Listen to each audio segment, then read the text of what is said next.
মুর্শিদাবাদ জেলার এক প্রাচীন ব্লক নবগ্রাম।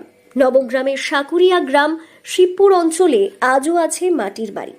মাটির বাড়ি শুধু নয়, গ্রামে এখনো টিকে আছে দ্বিতলা মাটির বাড়ি। অনেক পাকা বাড়ি থাকলেও মাটির বাড়ির অস্তিত্ব রেখে দিয়েছেন অনেক গ্রামবাসী। ফলে মাটির বাড়ি দেখতেই আসেন অনেক পর্যটকরা। জানা গিয়েছে গ্রামের অধিকাংশ বাড়িতে এখনো মাটি রয়েছে।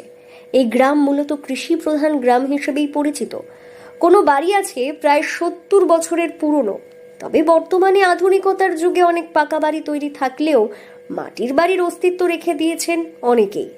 সাকুরিয়ায় বাড়িটা আমার ঠাকুরদার, এখন বর্তমানে ঠাকুরদা তো নেই বেঁচে, এখন বর্তমানে আমারই। এখন বাড়ি আনুমানিক 50-55 বছর হলো। মাঝে মধ্যে রিপেয়ারিং করতে হয়, রং চং একটু করছি। তার কারণ সেটা এই জিনিস তো আর এখন বর্তমানে পাওয়া যাচ্ছে না, লেবারও পাওয়া যাচ্ছে না, এখন সব পাকার বাড়ির দিকে ঝোঁক বেড়েছে। তো স্বভাবতই মাটির বাড়ি খুব গ্রামে কম সংখ্যকই আছে, 3তলা মাটির বাড়ি।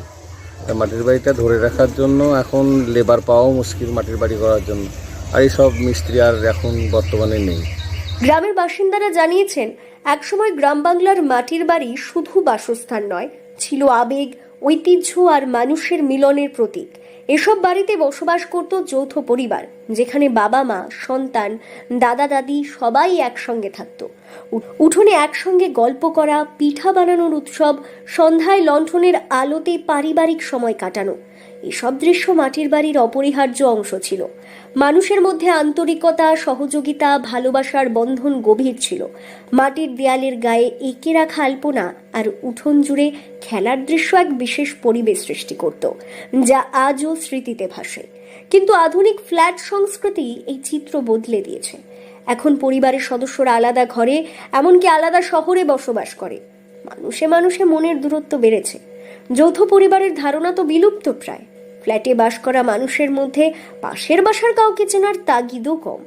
মাটির বাড়ির সেই আন্তরিক পরিবেশ আর মিলনের সুযোগ আধুনিক বাসস্থানে অনুপস্থিত, যা আমাদের সামাজিক ও সাংস্কৃতিক বন্ধনকে দিন দিন দুর্বল করে দিচ্ছে। গ্রামের নাম হচ্ছে সাকুরিয়া। মাটির বাড়ি বেশিরভাগ গ্রামের তো মাটির বাড়ি হবেই, সব কাঁচা বাড়ি, কমের ভাগ পাকা বাড়ি আছে। যাদের করবার ক্ষমতা আছে তাদের পাকা বাড়ি, আর বেশিরভাগ গরিব মানুষ বলে কাঁচা বাড়ি। গ্রামের বাড়িগুলো প্রায় পূর্বপুরুষ প্রায় 50-60 বছর 70 বছর এরকম গ্রামের কাঁচা বাড়িগুলো আছে। আর ইদানিং যে পাচ্ছে সে পাকা বাড়ি করছে। গ্রামের প্রবীণ নাগরিকরা জানিয়েছেন, বর্তমান সময়ে আধুনিকতার ছোঁয়া মানুষের জীবনযাত্রার প্রতিটি ক্ষেত্রে পরিবর্তন এনেছে, বিশেষ করে বাসস্থানের নকশায়। গ্রাম বাংলার ঐতিহ্যবাহী মাটির বাড়ি ছিল প্রাকৃতিক পরিবেশের সঙ্গে সম্পূর্ণ মানানসই। এসব বাড়ি প্রাকৃতিক উপাদানে তৈরি হওয়ায় গরমকালে ঠান্ডা আর শীতকালে উষ্ণ পরিবেশ তৈরি করত। মাটির দেয়াল, খোলামেলা উঠোন, চারপাশে গাছপালার ছায়ায় পাওয়া যেত নির্মল হাওয়া। মাটির বাড়িতে মানুষ প্রকৃতির সঙ্গে মিশে বাস করত, যা স্বাস্থ্য ও মানসিক প্রশান্তির জন্য অত্যন্ত উপকারী। হ্যাঁ, নতুন করে পাকা বাড়ি আছে, তখন ভেঙে দিচ্ছে। তো নতুন করে মাটির বাড়ি তৈরি করছে না, না? মাটির বাড়ি আর হচ্ছে না, সবই এরকম ভেঙে দিচ্ছে, তখন পাকা বাড়ি হচ্ছে। কেন হচ্ছে না নতুন করে মাটির বাড়ি?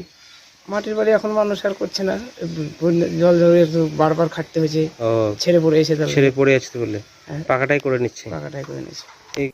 মুর্শিদাবাদ থেকে কৌশিক অধিকারীর রিপোর্ট, লোকাল 18 বাংলা।